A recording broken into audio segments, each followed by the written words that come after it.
Hello everyone, we're here at Charly Simon Photo Talks one more week. This week we have a very interesting guest with us. But before we start with him, don't forget to subscribe, don't forget to hit the thumbs up button, and so we can be creating more content for you. So this week we have with us Mr. Tim Casteels. Do I say it right? Of course. Thank you for being here. Of course. Tim Casteels. Pleasure to be here. He's the founder and CEO of Casteels and Eriksson Realty or Real Estate? Realty. Mm. And he'll be talking to us about the market and about a lot of things. So Tim, thank you for being here. Pleasure, really. Thanks for having me. Yeah, it's a pleasure. I mean, we've been postponing this interview for a long time. I know. And, it's been a long time coming. I think it's going to be a lot of fun. So, I mean, I know you. I mean, people know we are good friends, but I want to know where, first of all, where Casteels come from, and then we can talk about the business, Casteels and Eriksson. Of course. So tell me, what's your Yeah, origin? I mean, it depends a bit how far back you want to go, but yeah, I think 2012, I really was interested in real estate here. My mom used to work in that business. So yeah, I applied for a job and luckily got it. It was a really solid company where I started working, and I did always have the notion that I wanted to have my own company at some point. Mm-hmm. So learn the trade, get a feel if it's right for you. And yeah, after a few years working there, felt that I have enough base to start by myself. And how many years did you work there? I'm trying to think actually. I think in 2015 I started by myself. That's when you decided you wanted to go on your own? Yeah, that was the first version of what is Casteels and Eriksson now. That was back in the day actually Casteels Estates, and it was just by myself. It was a very depressing first year. Was it? Of course, you got to build up a portfolio, both in listings and in clients, and it's hard work, honestly. And what pushed you to take that decision to say, okay, I'm going to go on my own now, I think now I'm ready, or? Yeah, a few things. I mean, I think my parents helped. Like I said, my mom used to work in real estate. My dad always was a business owner. Okay. And I think that's also always a big push, that you always envision yourself having your own company. And of course, timing-wise, you need to feel that you're capable enough to do it by yourself. Right. So I think in the beginning, always in real estate, there's a very steep learning curve. You get thrown into the mix, you need to meet with clients, you need to sort of ooze at least an image of responsibility, and that doesn't come overnight. You need to build up credibility, experience, knowledge. So yeah, there's a lot of time where you're starting basic viewings, door opening viewings, then you have the responsibility of touring, negotiating. It's a very important purchase for almost everyone, right? So right. It's they're trusting you with that whole process. It's an important one. So yeah, I think I felt in those last months when I was working at that company that I had enough tools in my bag, enough of a network to do it myself, and mostly I developed over those years where I was working for someone a vision of how I wanted to do real estate, which was, you know, I suppose, yeah, it's just my own vision of how I wanted to tackle things, how I saw how we can do a more unique approach to marketing, to networking, etc. Yeah, that was actually going to be my next question. I mean, because I mean, you decide I go into real estate on my own, I open my own business, but we have more than 1,000 agencies in the Costa del Sol by 2015. So how do you approach that back then and say, hey, how am I going to be different? It's tricky. Actually, it's tricky. I mean, I have to say, back in the day, there were less agents. So this has been a process that's been going for quite a few years. And yeah, it's a constant struggle to be different than your competition, because it's a vicious battle. I mean, like you say, why would a vendor or a buyer side with you as an agency and not with the others? It has to be said, of course, that here still the norm for at least getting a seller's mandate, a vendor's mandate, is a non-exclusive in nature. So there is a lot of competition even on a property when you're listing. I mean, at any moment, one of our listings can be sold by another agent who has it. And that's something that we'll talk about it later, but it's that little thing that we always talk about. I mean, what's the difference between having, because in Marbella we have like a tradition, let's say, of like having houses in the open contract, right? Like with many agencies have the same listings. Yes. I mean, buyers that are watching from some other countries, they think, I mean, that's not normal. I mean, usually around. Unusual. It's unusual for a lot of people. We have to explain them how things work. It's definitely not what they're used to, and it can cause issues in the beginning. No, yeah, because usually that's what I found. I mean, as many people know, I have a background in the US, and you try to talk to them in the US and say, hey, we have an open market for, you know, listings, and they don't understand that, really. I mean, usually they have like an exclusive agent, right? Yeah, it's the same here. I mean, a lot of our clients come from Northern Europe. That is also not their experience back home, and it needs a little bit of an introduction to explain how the system works. But yeah, retracing to how did we want to be different? Well, in essence, what is our company? It's a family company. I find that very important. I think a purchase of a property, a home, is a lot of time a family affair. And I think it helps us if we also sort of use that dynamic of us as a family company helping a family finding a home. I mean, in the company at the moment, in the current setup, we have my wife. We're managing the company together. My brother has joined us last year. Truly family company, right? Yeah, so that was really nice. And yeah, our lead sales guy, it's a guy I worked with from almost the very beginning when I started in real estate. And this was, I think he joined in 2013 in that company where we both worked. Wow. So it's a very solid, cohesive unit, yeah.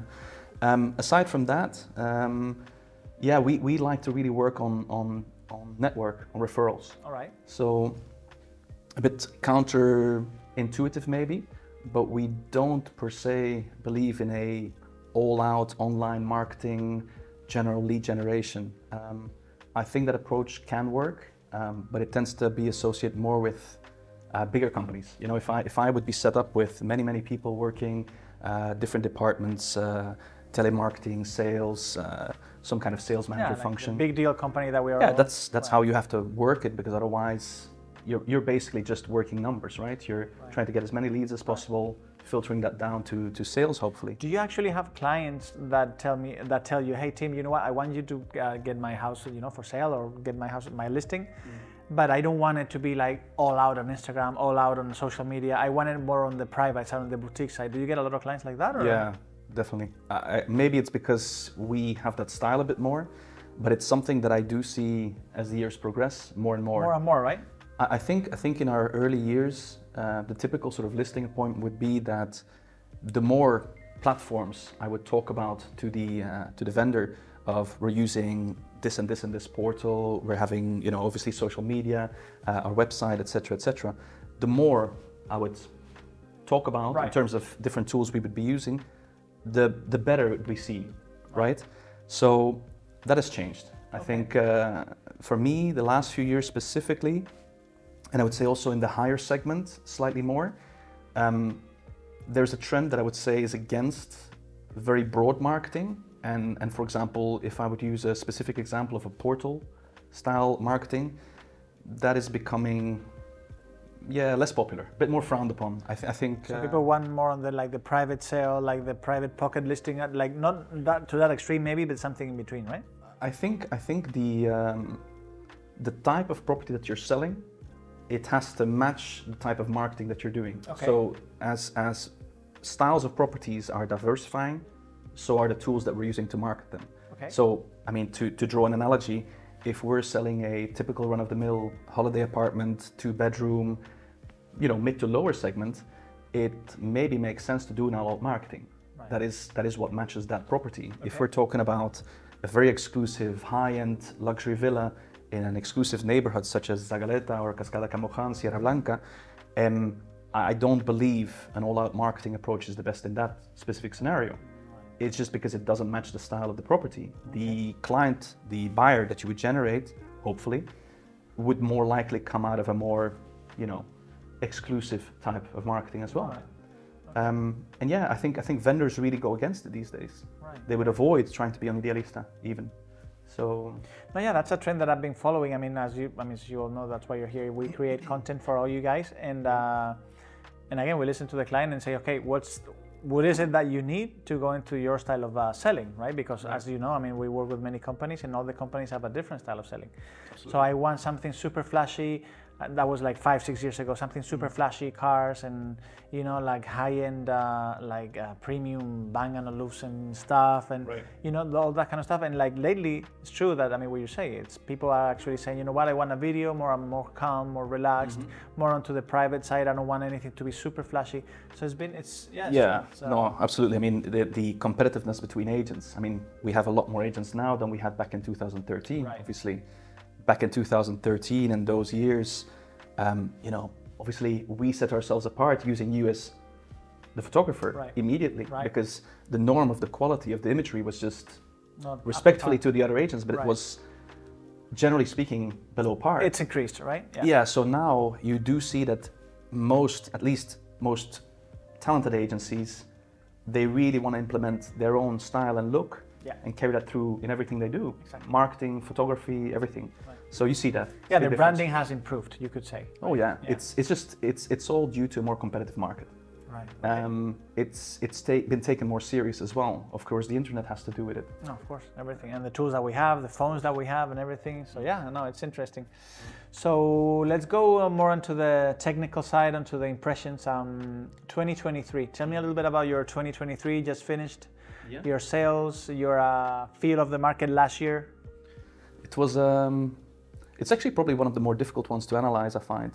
How so, compared to 2020? Well, if I retrace, I would say that just very quickly, I don't want to make this too long, but when I started 2012, we were still completely in recovery mode from what happened in 2008, from the crisis, and it was a slow market. It was completely different from what it is now. So it has been year by year gently increasing, I would say, and I think in around 2018, maybe around those dates, maybe just a bit before, you saw that developers were jumping on the market a bit more, and that gave a lot of new stock to work with for us, specifically new build, which was very interesting. So that accelerated the market further. So we would say, for example, 2019, that was a very solid market. There was a lot of sales, there was a lot of product available, a lot of new development going on. And then of course you have 2020, which is just a year that ruins all the statistics, because we were locked down and we couldn't work properly, and we still managed to salvage that year. We had a few sort of more high-end sales, which was, I think, typical for that year, that not everyone was traveling, but the people who were traveling were the super high-end people. Yeah, it was more high-end, so that worked out very well for us. And then still, the general consensus at that time was, what is going to happen to the market? I think most people expected it was going to be tricky. Collapse, maybe? Yeah, honestly, that when we were in lockdown, yes, this was playing through most people's heads, I think. But then 2021, I think, came back with a vengeance. It was a really good year. It was a superb year. 2022 carried on same way. Well, that was I think there was a record year, right? Yeah. Yeah, it was close to 2021 for us, but it continued on, and 22 was for us the top. So 2023, tricky one. Why? Because in the end of the day, we closed a similar year to 2022 officially. All right. But in new started deals, we underperformed against 2022. Okay. So we did a little bit worse, I would say, feeling-wise. In the pure numbers, it was very, very similar. Okay. Yeah, but we feel that there was less traction that year in pure sales. Then again, activity viewings, there was, I would say, almost more. For us, I can only speak for myself, our company did less last year than 2022, mostly because of failed transactions. Okay. That's why I say it's a complicated one to analyze, because every year we start, we know that there's going to be a few deals that we negotiate that are going to fall through for whatever reason. Right. Yeah, you have like a percentage that you count on, right? Okay. Yeah, you know it. Right. It's just stats. You're going to deal with that. It's never pleasant, but it happens. Okay. And last year, 2023, it was a lot more of that than is normal. Okay. And I can't put my finger on it exactly what it is. Right. Generally speaking, I would say it's the chaotic feeling of the market. We were still... You think the wars have something to do with it, maybe? And all the shortage of goods and everything? I think it was that feeling where the feeling of the 2022 market, where everything was happening really fast. People still had that in their heads, but I would allocate it more towards a changing of gears of the market. So I would say 2023 was maybe a stabilizing year. That 2021, 22, that sort of real pressure is over. Okay. And I would say that I haven't seen a lot of price decreases. There's still a lot of demand. I think the market's still very stable, but I think it's not as hectic, not as the extreme as 21, 22. Yeah, okay. I think so. All right, let's see how it progresses now. And now that you mentioned prices, I mean, we have this conversation, out of camera many times. It's about the pricing, and I mean, all of a sudden, just one agency comes to an area, to a specific urbanization, specific complex, and say, okay, this one usually sells for, let's say, 500,000. Let's just sell this one for 900,000, and they end up selling that one. And then all of a sudden, then the whole complex, the whole urbanization just goes up for no reason, because it's the same as it was like 2 months before. Yeah. So what do you have? What's your take on that?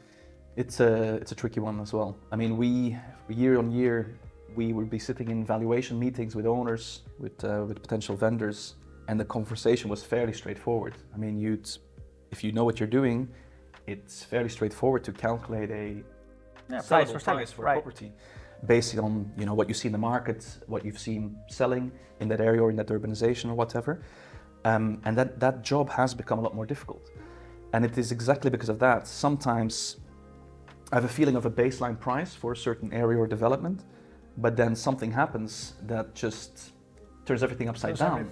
Some vendor creates a result that is unexpected, above expectation, right? And of course, people know about it, and they try to mirror their property on that result, right, which not all of them are able to. And you think it's because of that property, that specific property that sold for a lot more? You think they have it prepared very, very different from the other ones in the same area, or? Sometimes it's just right place, right time. But if I do generalize, I would say it's a matter of uniqueness is what really drives these unusual sales. Okay. So I think rarity. I think rarity sells in all aspects. So if you have something that is unique in whatever way it is, you could potentially aim for a higher than norm price and actually succeed. Okay. But you need to have the angle. You need to have that special factor. If it's a run-of-the-mill apartment where you have just the basics, right? Yeah, just the basics covered, I think that market is getting quite difficult now, because I think the real rush to property is maybe over, and I would say that those years after COVID, they were a bit of a catalyst of what was to come. It would have come anyway. The sort of diversification of buyers. Just took 2 years longer than you expected, maybe, right? I think if COVID wouldn't have happened, I think the build-up of how the market is progressing would have been a lot slower. Right. It just would have been a lot more, stable, just step by step. Right. And I think COVID caused everything to just happen a lot quicker. For example, I mean, typically year on year we would be selling more often than not holiday places to people, right? Right. That's just not true anymore. It's just buyers' like public diversified. living, right? Yeah, a lot more, or 60-40. It's just more nuanced now. It's not so. This is my primary home, that's my secondary home. It's different now, which is a great thing, because it causes the market to be much more stable. We're not depending on one nationality to buy. We're not depending on people buying a holiday home. It's much more than that. Cool. But you need that special aspect to a property, right? Yes. So what is that? If I were to ask you, okay, tell the people that are watching right now, hopefully a lot of people. If you were to advise them something, just like one thing. I mean, I have my house for sale, and I want to do something. I mean, I live in it. I've been living it for, let's say, 5 years, 6 years, and it's like the normal house, comfy, like well, decent. What's the one advice that you would give them to say, okay, if you want to sell for that little extra, like what's something that you would do to the house apart from the obvious of restoring everything and refurbishing everything? What's that one advice that you would give them? I can't say that. It really depends on the property, but it ties in a little bit what I said before. Try to create a unique angle to it. Okay. You mean like maybe decoration, maybe features? Yeah. Obviously, every property will have its limitation of what you can do with it. But if it's an apartment and you're obviously limited by, if there's no special view or something like that, then you are maybe limited to the decor, to really go all out on something to create a special look. I think lifestyle, if you're somewhere up north and you've had a miserable winter and you see some marketing coming across your desk from some kind of apartment in the south of Spain, it needs to attract you straight away. Right. And I think if a vendor or an agent manages to capture that feeling of wow, that's what I dream of, it can do a lot.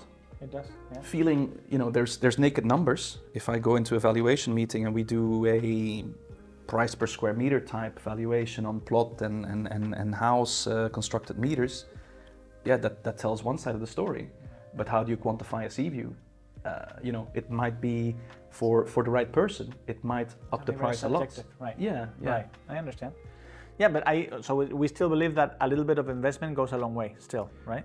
Absolutely. I think the typical sort of scenario would be if you have an older house in a great location. Right. Those are the typical sort of properties where you'd want to invest something into modernizing, nice design, to really push it to the foreground and combine. And that could increase a lot the price, right? Yeah, take the best of both worlds. You've got the great location, an older property, but you make it contemporary, Right. make it comfortable for people, luxurious. That is something that will sell. You know, you always see trends. Yeah. We used to come from a market where properties were very one-sided. When I started, for example, there was pretty much only the Andalusian look, which is very timeless, and I think it still works. But we did see sort of toward, I would say, the mid-2015 or so, it started with these sort of modern the white boxes, right? boxes, cubes, and that was sort of happening for a while. But now we're going back. Now we're going back to. Yeah, I think at the moment, if I would typify it, it would be contemporary Andalusian luxury. Like a fusion in between, right? I think you can't deny where you are. I think in the landscape, an Andalusian style facade is very attractive and it's very timeless. The only thing, of course, is that, you know, materials, everything, modernize it. And as long as you make that combination, you make something comfortable. No, yeah, I was having a conversation with an architect the other day, and he couldn't understand how, like in 2015, 16, all those white boxes, they were making 7.5 or 8 meters high windows facing west. And then you would want to air condition that, and it's not just possible, you know. So it's like forgetting about where you are. Of course, right. I think it's also though that there was a demand for that at the time. Yeah. It's just because there was nothing like that here. True. So it felt like something new, something fresh, something different. So it made sense at the time, but it was a style that is very short-lived because it is not practical. True. It doesn't truly belong here. But I can imagine that back in the day, if you're, again, in some northern country, I'm from Belgium, so if I remember how it was living there and it's a dreary grey day, you think, yeah, big windows, lots of sun, it makes sense. Right. It's not practical though. Right. So yeah, it takes more on the wow moment, and that's pretty much it. And after a couple of years, it fades away, right? Yeah. All right, so you told me you're from Belgium. Tell me a little bit about your main nationalities that you work with. I mean, obviously Belgian people, I understand. And then what else? What's your expertise in what markets? Yeah, definitely. Because our background, Belgium has always, from the very beginning, been our baseline. Okay. It's always been representing the majority of our buyers, mostly vendors, a bit more diverse, I would say. But yes, has always been. There have been fluctuations in the other nationalities that we've dealt with over the years, and that tends to be sort of, you know, what's happening in the world. I mean, we have no specific link with Eastern Europe, but when the Russia-Ukraine conflict started, for us as well, you see a lot more leads coming in from Eastern Europe, from the Baltic states. So it's driven by a lot of things: politics, financial situations, currency exchange. By and large, always for us, baseline's been Belgium. We have always had a diverse group of Northern European in general. As of last year, actually, funnily enough, Dutch has always been a very natural tie-in for us as well because of the language. But last year was a big boost for the Dutch market. Was it? Okay. Yes, it was. We kind of knew it was coming because we were hearing, if I remember correctly, I might make a mistake on this, but I think end of 2022 there was some decision made in the Netherlands of a change of the fiscal situation for people who have investment properties, which was negative. So people who were thinking of investing in real estate, they sort of shifted gears and they said, oh, well, if it's not as interesting in Holland, maybe more interesting here. And you felt it overnight. It was literally start of last year. Immediately our leads coming from Holland doubled, tripled. Wow. Yeah. Okay, cool. Yeah, very impressive. Very cool. So yeah, we're finishing now almost. So tell me a little bit about 2024, 2025 expectations of the market. I know it's very tricky. It could happen, anything could happen. But what's your take on that? What's your 2024 plan? I think it's going to be quite a stable year. I think it's going to be pretty much in line with last year. Oh, really? Yeah, so I would guess, but I would say 21, 22, very high results. 23, I think from if I speak to colleagues of mine, slight drop back in results. And I think, I would imagine that this year is going to be similar. I'm very happy actually that it's a less chaotic market. I would like that. And I think it's healthy to be in a stable situation. So I think selling with no long-term plan, not a big fan of it. I mean, we've been here long enough. You always know there's highs and there's lows. But I think now what I'm happy with at the market now, it's a solid attention on the market. It's buoyant. The foundation of the market is very strong. So if you look at the previous extreme highs prior to 2008, I think that was fueled by crazy conditions on mortgages, things like this. And yeah, that's prone to have a big collapse if things go wrong. And here, no, I would say we're on to quite a few years of very solid stability. Good, because if you look around in Europe, I remember we had a chat about this not so long ago. You know, what are the destinations in Europe or even the world where you combine all these positive aspects of quality of life? Not too many, honestly, not too many. Stable climate, safe you can place probably to go live. with like no more than 8 or 9 destinations, right? If that. And most places have some kind of negative. Honestly, I mean, I choose to live here with my family, as do you. Right. There's not a lot of negatives here. Right. It's very attractive, and it'll stay attractive, I think. Hopefully. Yeah. The infrastructure, I think the infrastructure is good, but But that could take a video all on its own, right? I know. It's a thing that we've been talking to with the Ayuntamiento for a long time, and it's been not the best, you could say. It's been. I think it's enough of a base, but if more people keep coming, that's the thing. The demand on the infrastructure has grown.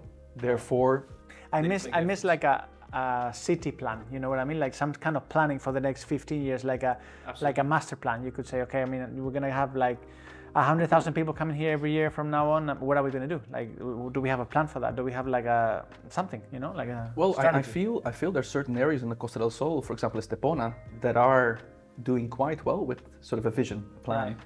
Right.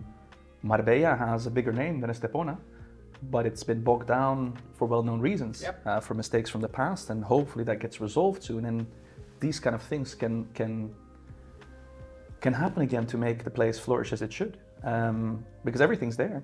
You just need to get going. Yeah, true. So now a few short questions for you, just for fun. So what's your favorite style of house for yourself? If you say I want the house of my dreams, how would you build it? What style? Andalusian contemporary. Andalusian contemporary. Absolutely. How come? I think it fits here. We are in Andalusia. I love this area. I love the nature, the landscape, and I think you can't deny the architecture of what is typical from here. I think in the old days it was probably done a bit too dark, these kind of things to keep the sun out. Again, logical things back then, but now with the comfort and the technology, it's possible to give a light, airy, luxurious, contemporary interior, but in combination with an Andalusian architecture and facade. Yeah, that's my favorite. Absolutely. Sea view or mountain view? I don't mind either. I think both are very, it's one of those things, it's instant feel good. If you have a property that these are one of these unique features. If you've got a view to La Concha or you see the Mediterranean Sea, it's unique. It's a unique aspect. I would say I'm still a little bit more partial to the sea. Would you live front line? Truthfully, I wouldn't. Okay. Same here. I would have in the past, I think, and I think it works very well if you're using the place not for permanent living. Okay. Again, it's this instant holiday feeling. You feel fantastic when you see the sea, but there are also some practical things to consider. True. And if I would live here year in, year out, no, I wouldn't. All right. It gets a bit clammy in the evening. I know how it is. Salt is quite destructive. It's true. Yeah. So second line. A bit further up. I mean, my perfect position is a little bit further in, that I have a nice overview. Okay. I mean, also in the nighttime, a sea view, people say it very often. In the daytime, it's fantastic. In the nighttime, it can just be a bit black and dark. Swimming pool or sea? Swimming pool. Right? Truthfully, yeah. True. Right. I like the sea, but yeah, it's just, I think here with the temperatures we have, if you have the luxury of buying a villa, own pool, is the way to go, I think. All right. And bucket list vacation destination? Whew. Yeah, I mean, that's a tricky one. Quite a lot. I haven't traveled so much lately. If you can only pick one? Since I have sun and sea and beach here, I'm going to go completely opposite. In fact, Scotland. The Highlands. Yeah, I like it a lot. Yeah. I've never been, Super so I nice. wanna. You've never been? It's super nice. I've lived in the UK, but I've never been to Scotland somehow. It's definitely worth seeing, and that's something that you can only just drive and see it. You don't even have to plan golf, anything, whiskey, so. beautiful nature. Yeah. What else, right? Yeah, exactly. All right. So, and the last thing I'm going to ask you, if you had to tell the audience where the content creation, that's more on my side. Okay, where do you see that content creation, that video, that photo, that real estate marketing in the pure sense of the word, like marketing the property with the images and the text? Where do you see that going in the next few years? More video. It's part of the reasons why I'm here today. I think video is almost a new photo. It's sort of an evolution that we've been seeing. We need to take it more serious. I mean, I personally don't fully like. I don't fully like doing it myself. But do you think like every agent should do it? Like should do it himself, or should like they? It would help. Hire someone? I think we've always taken the philosophy that the property is more important than us. Okay. So we would always put the property on the forefront rather than, well, me being the center of attention. And I still believe in that, but it is also true that if we communicate to our clients, look, we are behind the company, we're the ones who are dealing with you, then we need to also be able to step to the foreground and say, you know, this is who you're dealing with, not some anonymous company where you've got, you know, 5 people working with one client in the process of a purchase. So yeah, definitely more video. More personalized video experiences, right? Personalized across the board. So if you want to stand out in the sea of competitors, you've got to figure out what is your individual angle, relate that to the clients, try to build a portfolio that mirrors, that mirrors your ethics, your that's your aligned style. with your philosophy, right? Exactly right. And then I would say more of a focus on lifestyle. I think in the end of the day, that is what we're selling here. So you want to create an image of what is the dream. If you're in a place and you want to emigrate here, you want to have a holiday place here, you need to be able to relay that from the very beginning, from the first image that you're showing them online. I always say you're not selling walls, you're selling what you can do inside the walls. That's the main so thing. I think that's a trend that we want to try to experiment more with is, yes, the property should still be on the foreground, but it might need a bit of context of, you know, helping people visualize that experience. Yeah, letting them see how life would be in that property that we're showing. I think that's the angle we would like to take more and more. Cool, perfect. So I think we're gonna be finishing now. So Tim, thank you so much for being here. Thanks for having me. You can contact Tim down below in the comments. It's Casteels and Eriksson.com, is it? Correct. And he'll be super happy to talk to you and help you with your sale or buying of a home. So anyways, thank you for being there one more week. We'll be here soon with another great guest, as we usually do in the winters, as you know. And don't forget, thumbs up, subscribe, and we will see you next time. Thank you for being there.